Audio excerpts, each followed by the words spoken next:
I want to take you back to a moment in your life that you didn't choose. Maybe it was the day you got laid off. Maybe it was the breakup you didn't see coming. Maybe it was when someone you trusted let you down. We've all been there. A moment we didn't ask for, a moment that broke something inside us. Now pause and think, what did you do next? Because that's the moment that defines everything. Not the moment of crisis, but the moment after. That split second where we either take ownership or we don't. You see, life is messy. It's unpredictable. It doesn't ask your permission before throwing change at you. That's not just how life is. That's how it's supposed to be. The real question isn't whether you'll face difficulty. The real question is, what story do you choose to write with what you've been handed? There's a mindset that changes lives instantly, not in theory, not eventually, but the moment you choose to adopt it. It's the mindset of ownership over circumstance. Let me explain what that really means. We've been raised in systems that reward us for staying in line. We're told that if we do the right things, life will reward us back. Get the degree, get the job, get the approval. But life doesn't play by the rules we imagine. And when things go wrong, our first instinct is to point outward. It's my boss. It's the economy. It's my upbringing. It's bad luck. And look, those things matter. Your environment influences you. But it doesn't define you. What separates the fulfilled from the frustrated isn't what they've gone through. It's what they do with what they've gone through. It's not about denial. It's about direction.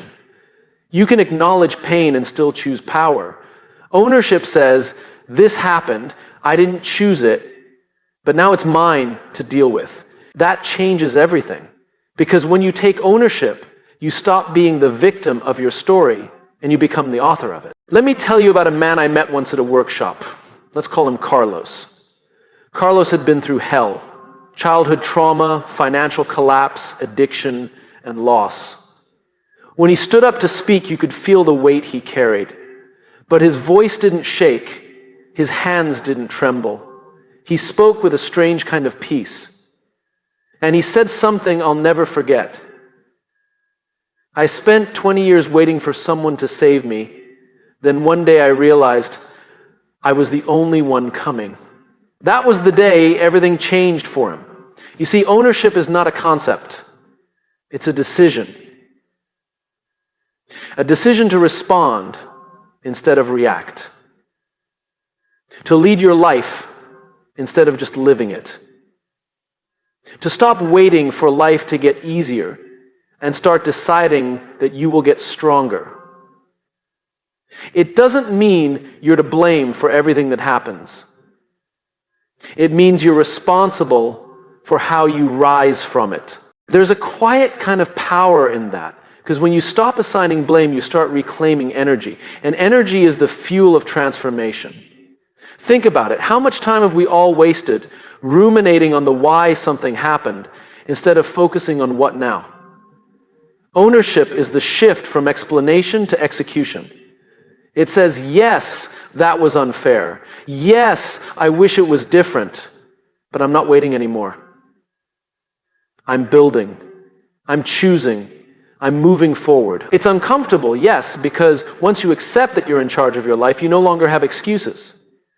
But that's also where your freedom begins. When you take ownership, you start showing up differently in relationships. You stop expecting others to complete you and start meeting them from a place of wholeness. You start setting boundaries. You start leading with integrity, not insecurity. In your career, ownership makes you proactive instead of reactive. You stop waiting for direction and start creating impact.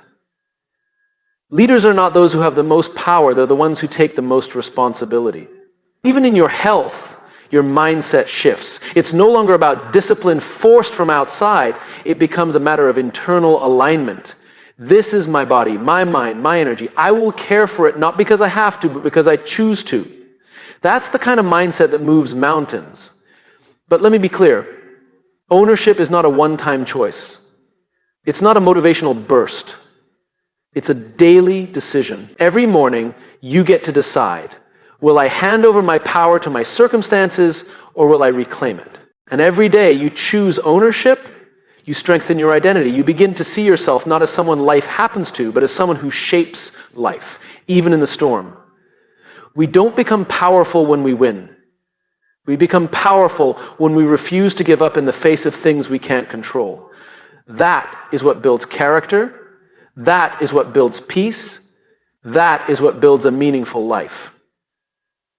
So the next time something goes wrong, and it will, pause, breathe. Ask yourself, what would it look like to take full ownership of this moment? Then do it. Act. Lead. Take the first step. Because the truth is, your life doesn't change when the world gets easier. It changes the moment you decide that the world doesn't get to dictate who you are. That mindset of radical ownership can shift everything instantly.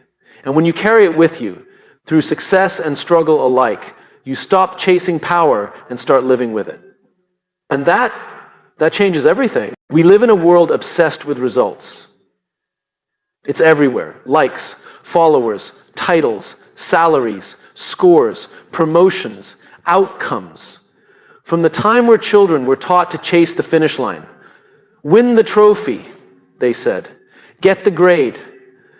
Then later it becomes get the house, get the car, get the position. And somewhere along the way, we start defining our worth by how far ahead we are or how far behind.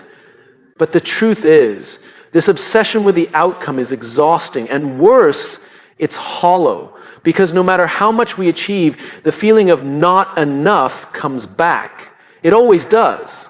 The goalpost moves. You reach the summit only to find another one in the distance. But there's another way to live. A mindset that doesn't wait until the end to feel proud.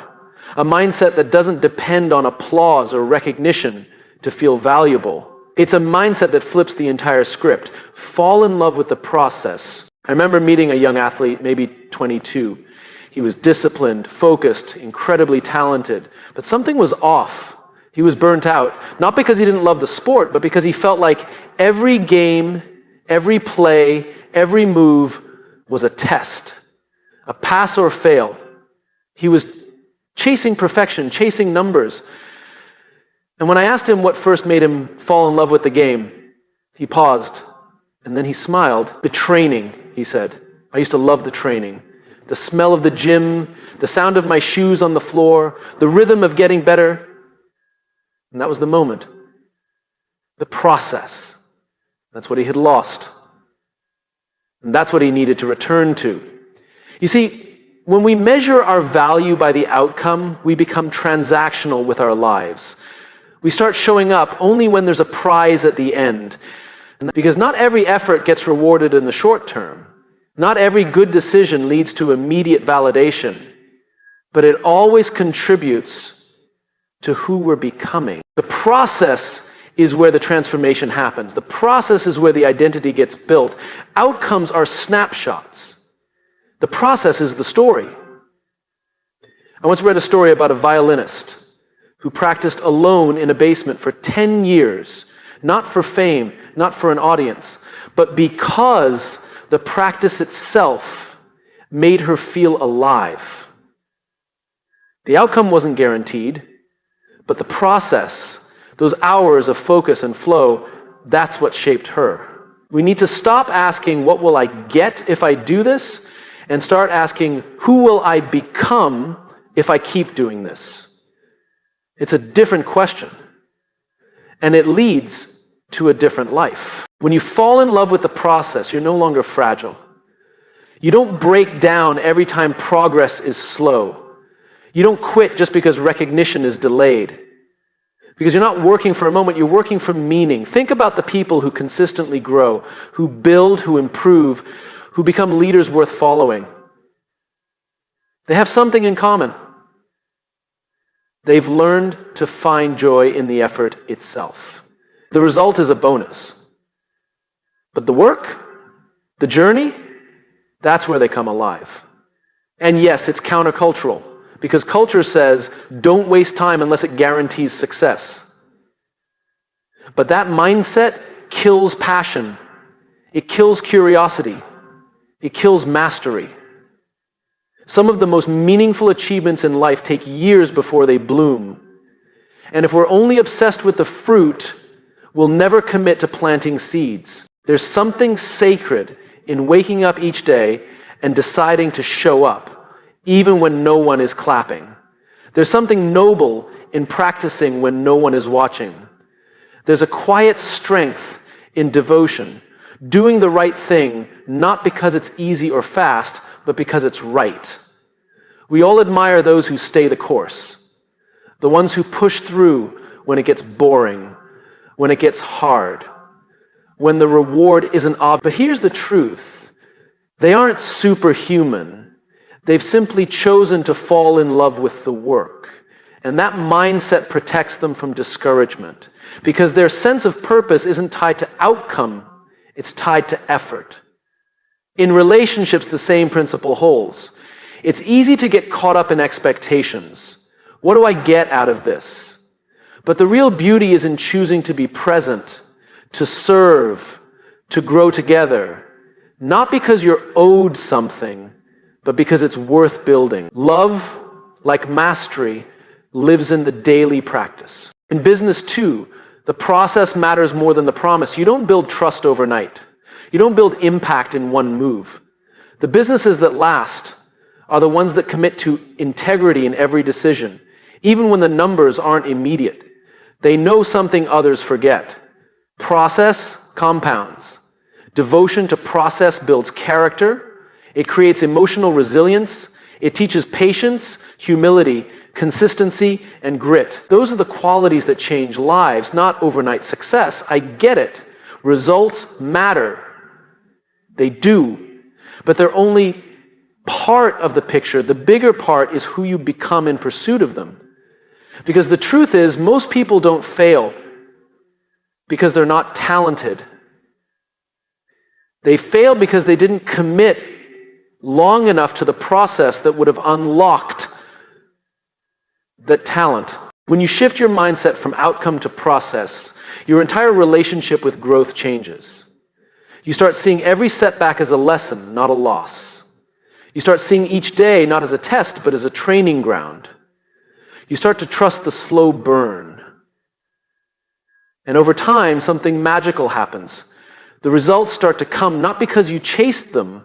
So the next time you catch yourself asking, what's the point if it's not working yet? Remind yourself, this moment is the point. This repetition, this effort, this focus. That's where greatness is born. If you want a mindset that will change your life immediately, choose this one.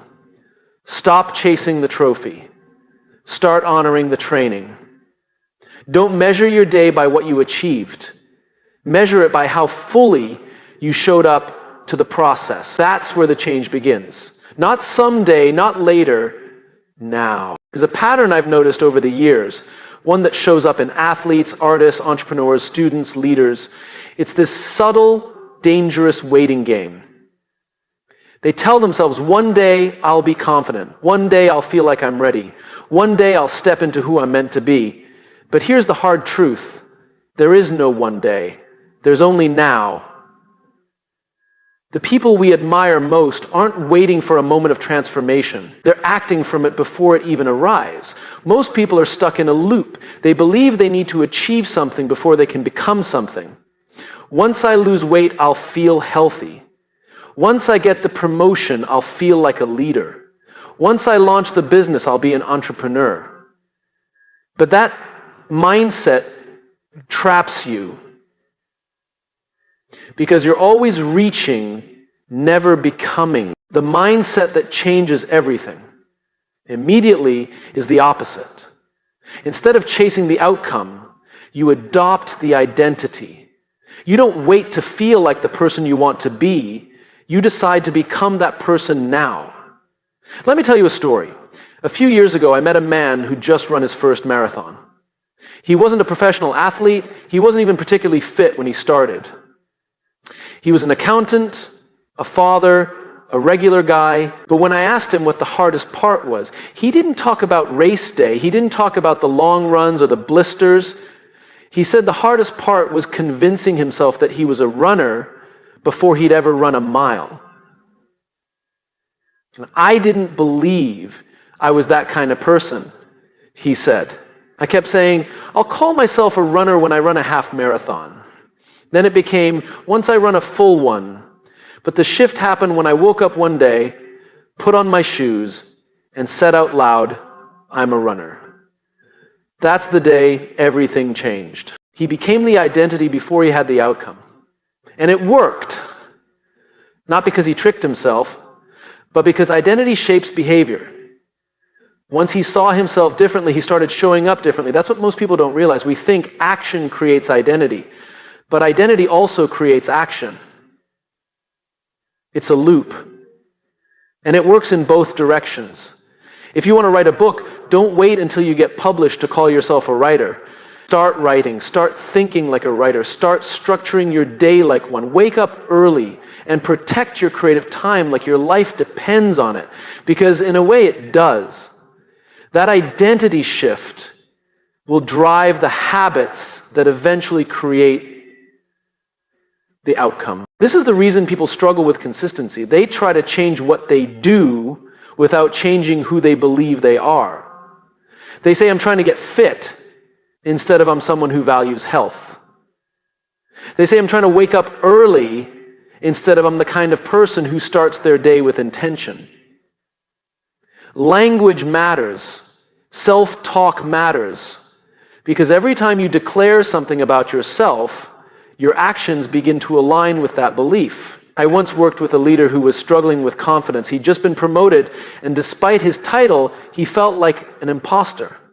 He kept saying, I don't feel like a real leader. And so he acted cautiously.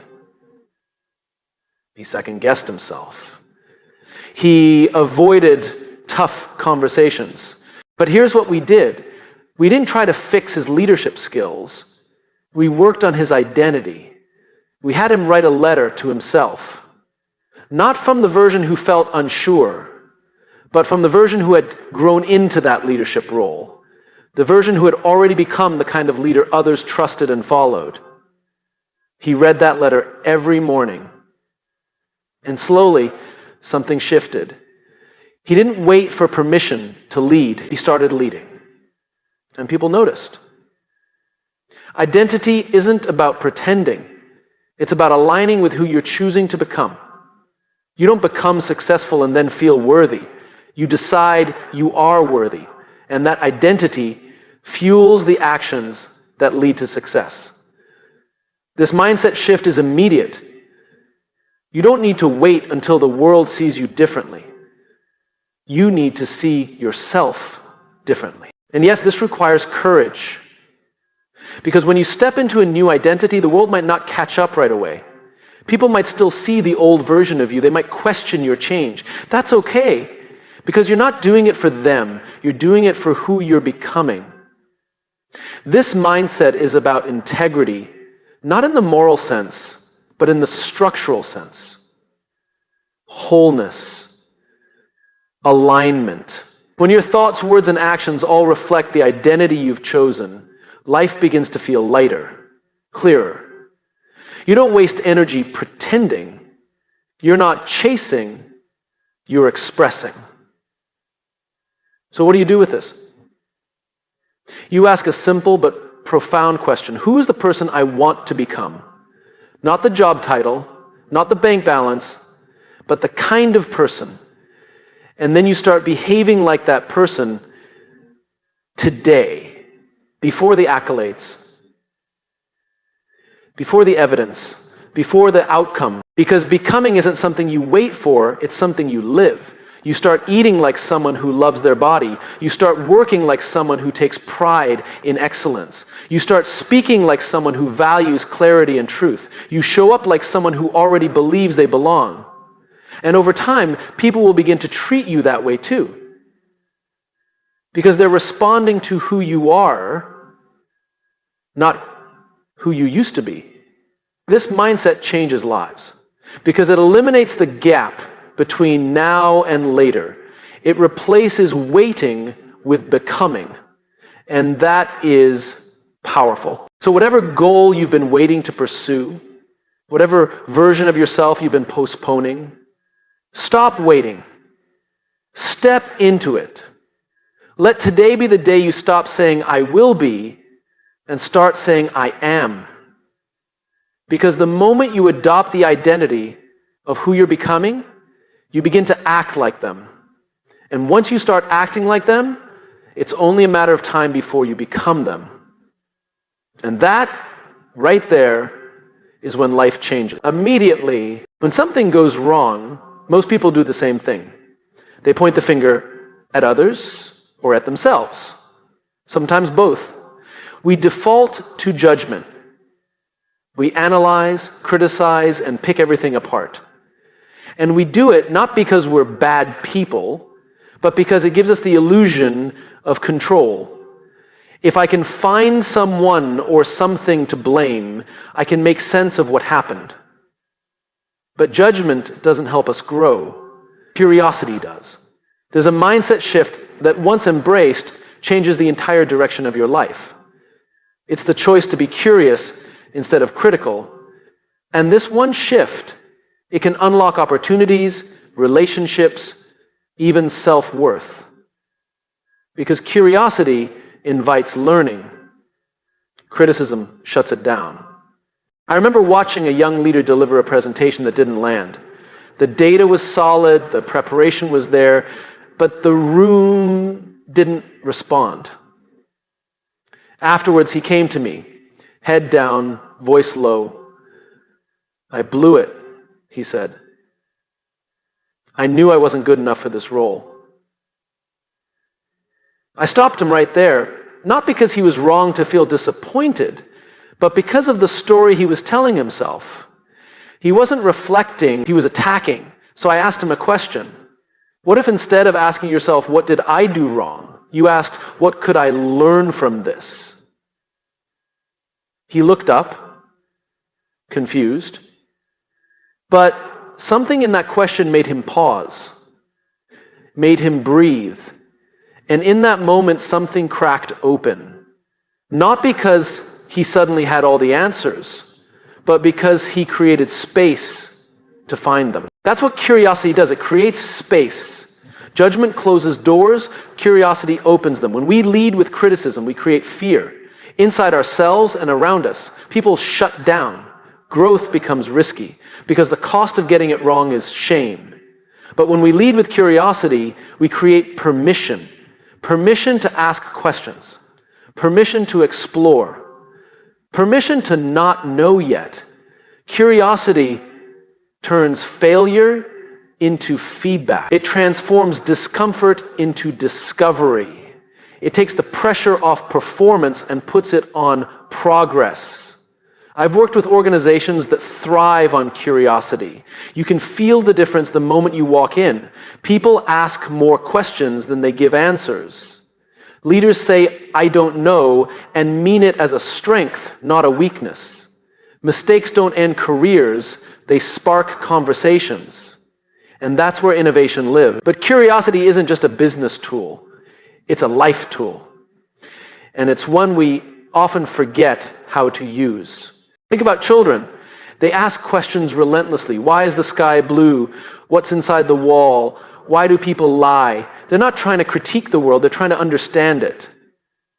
And because of that, they grow at an astonishing rate. They learn language, emotions, motor skills, social dynamics, sometimes all in the same afternoon. Not because they're smarter than adults, but because they're more curious. Somewhere along the way, we lose that. We trade curiosity for certainty. We stop asking questions and start defending positions. And in doing so, we slow our own growth. You want to change your life immediately? Get curious again about yourself, about the people around you, about the world you think you already understand. When you mess up, don't say, I'm such an idiot. Ask, what caused that decision? When someone lets you down, don't say, they're just selfish. Ask, what might they be struggling with? When you feel stuck, don't say, I'm not cut out for this. Ask, what's another way to look at this? These questions aren't soft, they're strong. They take more strength than blame ever will. I once coached a woman who'd been passed over for a promotion. She was angry, frustrated, hurt. She had every right to be, but she was ready to quit. She said, if they don't see my value, I'm done. I asked her, what if this is the moment that shows you something about yourself you wouldn't have seen otherwise? She paused, not because the pain went away, but because the perspective shifted. And in that space, she got curious. She looked at how she showed up in meetings. She asked for feedback she didn't want to hear. She studied leadership styles that weren't her own. 6 months later, she got a bigger opportunity, one she almost walked away from, because judgment had closed the door. Curiosity does, but it keeps you moving. It turns pain into perspective. And when we turn that mindset inward toward ourselves, it becomes even more powerful. Most of us are our own worst critics. We dissect our flaws. We rehearse our failures. We carry guilt like a second skin. But judgment won't get you unstuck. Compassion paired with curiosity will. Try asking yourself this: if I were someone I loved, how would I treat me right now? Then listen, not with defensiveness, not with excuses, just with honesty. That's what growth sounds like. This mindset also transforms relationships. It changes conflict. Instead of assuming intent, you ask for it. Instead of labeling behavior, you ask about the story behind it. You become less interested in being right and more interested in being connected. And something beautiful happens. People start to trust you because they don't feel judged. They feel seen. And when people feel seen, they open up. That's when real communication begins. That's when change begins. There is nothing soft about curiosity. It requires humility. It requires patience. It requires a willingness to be wrong and to still keep asking. But the payoff is enormous. A curious person doesn't wait for life to hand them answers. They go looking. They read. They listen. They explore. And because of that, they grow faster, love deeper, and lead better. So if you're standing at a crossroads in your life, whether it's your career, your relationship, your identity, don't rush to judge.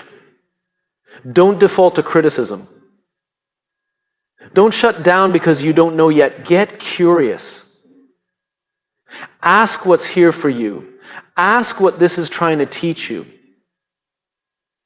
Ask what you haven't yet seen, because that simple shift from judgment to curiosity can unlock everything.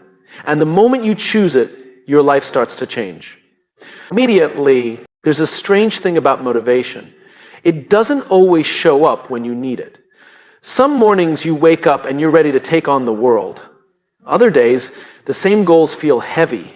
You look at your to-do list, your commitments, your promises to yourself, and none of it feels urgent. None of it feels worth the effort. The mood's just not there. And that's the trap. Because if your life is built around how you feel in the moment, you'll always be chasing consistency and never quite finding it.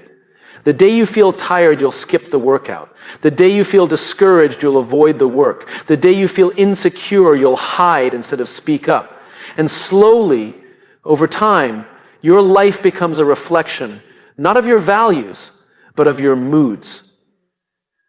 There's a mindset that can flip this entire pattern. It's not glamorous.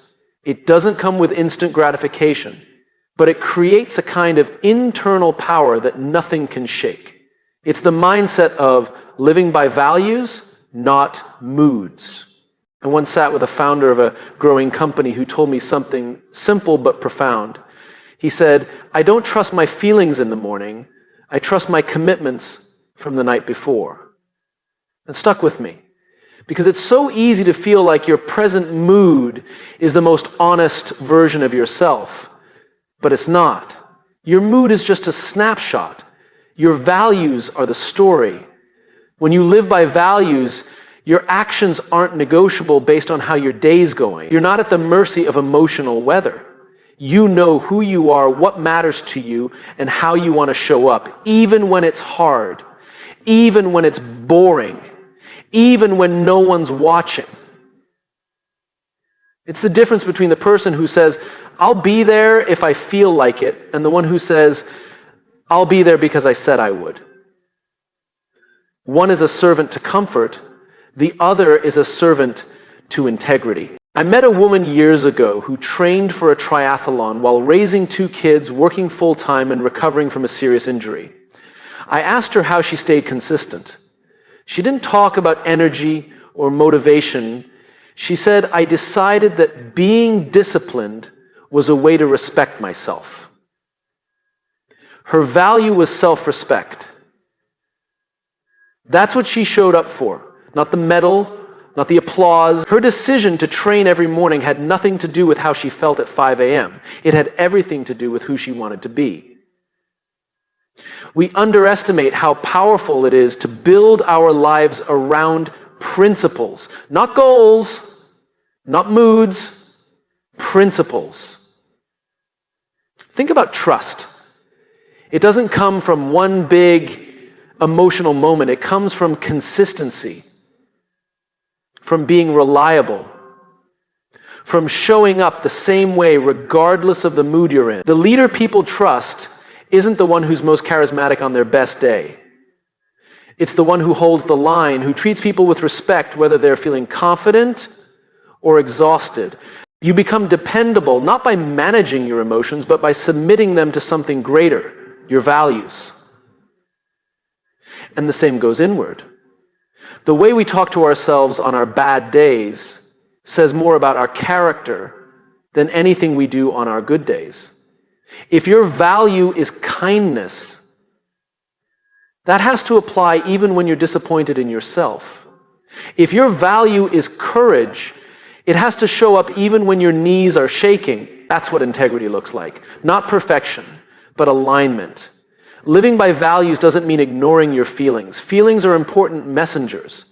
They reveal what you care about. They tell you where something's off. But they're not always reliable guides. They're visitors, not rulers.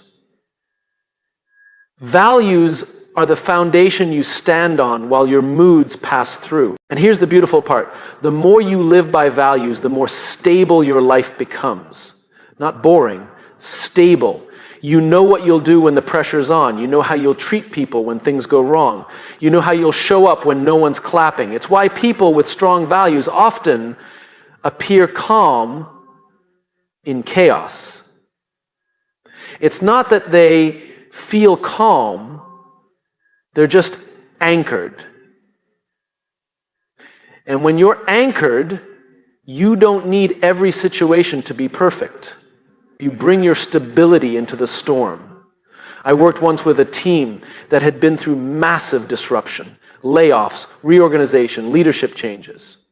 The teams that survived weren't the ones who had the best systems. They were the ones who had values they practiced out loud. Transparency, respect, adaptability. They reminded each other every single week what they stood for. And that culture kept them from falling apart when everything else did. Now bring it back to your life. What are your values? Not the ones you think sound good, but the ones you actually want to live by, the ones you want your future self to thank you for. Write them down, 1 sentence each. And then the harder part, build your days around them. If your value is growth, keep learning even when no one's grading you. If your value is courage, speak the truth even when your voice shakes. If your value is integrity, follow through even when it's inconvenient. If your value is compassion, stay kind even when you're frustrated. That's how transformation begins. Not through some lightning bolt of inspiration, but through quiet alignment between what you believe and what you do. The people who change the world don't feel like heroes every day. They feel doubt, they feel fear, they feel exhaustion, but they keep showing up anyway. Because their lives aren't built on how they feel in the moment. Their lives are built on who they've chosen to be. You can choose that too. Right now, without changing your job, your title, your bank account, or your surroundings. You can choose a mindset where values win over moods, where direction beats distraction, where who you are is more important than how you feel. Because the moment you stop negotiating your actions with your emotions and start aligning them with your values, is the moment your life begins to change. Immediately.